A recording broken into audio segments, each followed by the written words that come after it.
Democratic ਤਾਕਤ ਜਿਹੜੀ ਲੋਕਾਂ ਨੇ ਉਹਨਾਂ ਨੂੰ ਦਿੱਤੀ ਹੈ ਉਹ ਵਰਤ ਕੇ, ਚਾਹੇ ਉਹਨਾਂ ਦੇ ਚੁਣੇ ਨੁਮਾਇੰਦਿਆਂ ਨੇ ਲੋਕਾਂ ਦੀ ਤਾਕਤ ਵਰਤ ਕੇ, ਚਾਹੇ ਜਿਹੜੀ ਵਿਧਾਨ ਨੇ ਸੂਬਾ ਸਰਕਾਰਾਂ ਨੂੰ ਤਾਕਤ ਦਿੱਤੀ ਹੈ। ਪੰਜਾਬ ਦੇ 3 ਕਰੋੜ ਲੋਕਾਂ ਨੇ ਜਿਹੜੀ ਡੈਮੋਕ੍ਰੈਟਿਕ ਪਾਵਰ ਦਿੱਤੀ ਹੈ, ਉਹਨਾਂ ਦੀਆਂ ਐਸਪੀਰੇਸ਼ਨਸ ਨੂੰ ਮੀਟ ਕਰਨ ਵਾਸਤੇ ਕੁਝ ਹੋਰ ਮਜ਼ਬੂਤ ਠੋਸ ਕਦਮ ਚੁੱਕਣ ਦੀ ਜ਼ਰੂਰਤ ਹੈ। ਕਿਉਂਕਿ ਕੋਈ ਵੀ ਚੀਜ਼ ਗੈਰ ਕਾਨੂੰਨੀ ਹੈ, ਔਰ ਮੈਂ ਤੁਹਾਨੂੰ ਅੱਜ ਪੂਰੀ ਤਰ੍ਹਾਂ ਪ੍ਰੂਵ ਕਰੂੰਗਾ ਕਿ ਕਿਸ ਤਰ੍ਹਾਂ ਇਹ ਤਿੰਨੇ ਕਾਲੇ ਕਾਨੂੰਨ ਸੂਬੇ ਦੇ ਅਧਿਕਾਰਾਂ ਨੂੰ ਖੋਹਦੇ ਆ। ਅਨਕਨਸਟੀਟਿਊਸ਼ਨਲ ਨੇ, they impinge and impede on the spirit of the constitution. Unconstitutional ਨੇ ਤੇ ਅਸੀਂ ਆਪਣਾ ਡੈਮੋਕ੍ਰੈਟਿਕ ਰਾਈਟ ਜਿਹੜਾ ਸਾਨੂੰ ਲੋਕਾਂ ਨੇ ਦਿੱਤਾ ਹੈ ਇਲੈਕਸ਼ਨ ਜਿਤਾ ਕੇ, ਵਿਧਾਨਿਕ ਹੱਕ, ਉਹਨੂੰ ਇਸਤੇਮਾਲ ਕਰਕੇ ਇਹਨੂੰ ਅੱਗੇ ਲਿਜਾ ਕੇ ਨਕਾਰਦੇ ਹਾਂ, ਸਿਰੇ ਤੋਂ ਨਕਾਰਦੇ ਹਾਂ।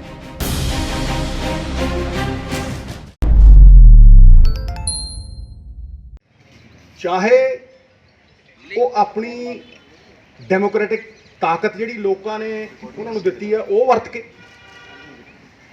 ਚਾਹੇ ਉਹਨਾਂ ਦੇ ਚੁਣੇ ਨੁਮਾਇੰਦਿਆਂ ਨੇ ਲੋਕਾਂ ਦੀ ਤਾਕਤ ਵਰਤ ਕੇ, ਚਾਹੇ ਜਿਹੜੀ ਵਿਧਾਨ ਨੇ ਸੂਬਾ ਸਰਕਾਰਾਂ ਨੂੰ ਤਾਕਤ ਦਿੱਤੀ ਹੈ ਉਹ ਵਰਤ ਕੇ ਸਿਰੇ ਤੋਂ ਸੈਂਟਰ ਦੀਆਂ ਹਦਾਇਤਾਂ ਨੂੰ ਲਾਗੂ ਨਹੀਂ ਹੋਣ ਦਿੱਤਾ। ਚਾਹੇ ਕਾਵੇਰੀ ਰਿਵਰ ਵਾਟਰ ਇਸ਼ੂਜ਼ ਹੋਵੇ, ਚਾਹੇ SYL ਦਾ ਮੁੱਦਾ ਹੋਵੇ, ਸਟੇਟ ਖੜੇ ਰਹੇ ਨੇ ਔਰ ਖੜ ਕੇ ਆਵਾਜ਼ ਬੁਲੰਦ ਕੀਤੀ ਹੈ ਔਰ ਕਿਹਾ ਕਿ ਅਸੀਂ ਨਹੀਂ ਮੰਨਦੇ ਔਰ ਸਿਰੇ ਤੋਂ ਨਕਾਰਦੇ ਹਾਂ ਔਰ ਆਪਣੀ ਸਰਜ਼ਮੀਨ ਤੇ ਇਹ ਲਾਗੂ ਨਹੀਂ ਹੋਣ ਦਿੰਦੇ। CANRC ਇਹ ਕਾਨੂੰਨ ਵੀ ਸੈਂਟਰ ਨੇ ਬੜਾ ਰੀਸੈਂਟਲੀ ਪਾਸ ਕਰਕੇ ਲਾਗੂ ਕਰਨ ਦੀ ਕੋਸ਼ਿਸ਼ ਕੀਤੀ, ਪਰ ਕਈ ਸੂਬਿਆਂ ਨੇ ਸਿੱਧਾ ਨਕਾਰਿਆ ਔਰ ਲਾਗੂ ਨਹੀਂ ਹੋਣ ਦਿੱਤਾ। ਸਾਡੇ ਕੋਲ ਬਹੁਤ ਵੱਡੇ ਗਰਾਊਂਡ ਨੇ, ਨਾਟ ਓਨਲੀ ਟੂ ਡਿਫਾਈ, ਸਿਰਫ ਡਿਫਾਈ ਨਹੀਂ ਕਰਨਾ ਬਟ ਟੂ ਡਿਨਾਈ। ਬਹੁਤ ਵੱਡੇ ਗਰਾਊਂਡ ਨੇ, ਇਹ ਪਹਿਲਾਂ ਵੀ ਹੋਇਆ ਔਰ ਹੁਣ ਵੀ ਹੋਣਾ ਚਾਹੀਦਾ, ਕਿਉਂਕਿ ਜਿਹੜੇ ਕਾਨੂੰਨ ਨੇ ਇਹ ਅਨਕਨਸਟੀਟਿਊਸ਼ਨਲ ਨੇ, ਇੱਕ ਇਲੀਗਲ ਨੇ, ਦੋ ਇਹ ਸੂਬਿਆਂ ਦੇ ਕਾਨੂੰਨ ਬਣਾਉਣ ਦੇ ਅਧਿਕਾਰ ਦੇ ਉੱਤੇ ਇੱਕ ਬਹੁਤ ਵੱਡਾ ਅਟੈਕ ਹੈ। ਇਹ ਸਾਡੇ ਪੁਰਖਿਆਂ ਦੇ ਦਿੱਤੇ ਫੈਡਰਲ ਸਟਰਕਚਰ ਦੇ ਉੱਤੇ ਬਹੁਤ ਵੱਡਾ ਅਟੈਕ ਹੈ ਕਿ ਅੱਜ ਪੰਜਾਬ ਨੇ ਔਰ ਰਾਜਸਥਾਨ ਨੇ ਅਮੈਂਡਮੈਂਟਾਂ ਕਰਕੇ ਇਹਨਾਂ ਕਾਨੂੰਨਾਂ ਦਾ ਪੁਰਜ਼ੋਰ ਵਿਰੋਧ ਕੀਤਾ। ਹੋਣਾ ਚਾਹੀਦਾ ਸੀ, ਸ਼ਲਾਘਾਯੋਗ। ਲੇਕਿਨ ਸਾਨੂੰ ਪੰਜਾਬ ਦੇ 3 ਕਰੋੜ ਲੋਕਾਂ ਨੇ ਜਿਹੜੀ ਡੈਮੋਕ੍ਰੈਟਿਕ ਪਾਵਰ ਦਿੱਤੀ ਹੈ, ਉਹਨਾਂ ਦੀਆਂ ਐਸਪੀਰੇਸ਼ਨਸ ਨੂੰ ਮੀਟ ਕਰਨ ਵਾਸਤੇ ਕੁਝ ਹੋਰ ਮਜ਼ਬੂਤ ਠੋਸ ਕਦਮ ਚੁੱਕਣ ਦੀ ਜ਼ਰੂਰਤ ਹੈ।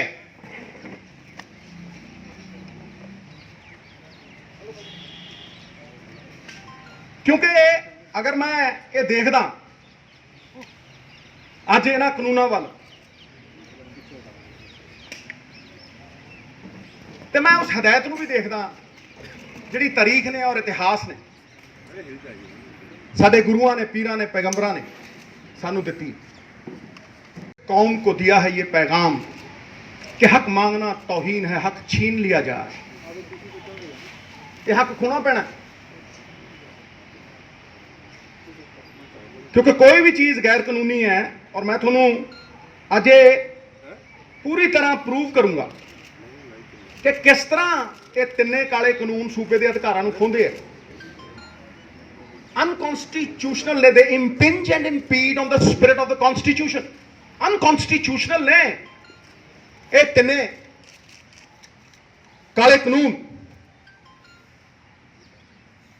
पंजाब नूं नीलाम, जमीना नीलाम और पंजाब नूं गुलाम बनाने का प्रयास है। सरकारें वो दर दर भटक रहे सड़कों पे बेचारे, गलत है। और सानू इन्हां ग्राउंड्स दे उत्ते उच्ची सुच्ची आवाज दे नाल नकार देना चाहिए और कह देना चाहिए कि असी अपना डेमोक्रेटिक राइट जिहड़ा सानू लोकां ने दिता है इलैक्शन जिता के, विधानिक हक, उन्होंने इस्तेमाल करके इनू अगे ले जाके नकार दें, सिरे तो नकार दें।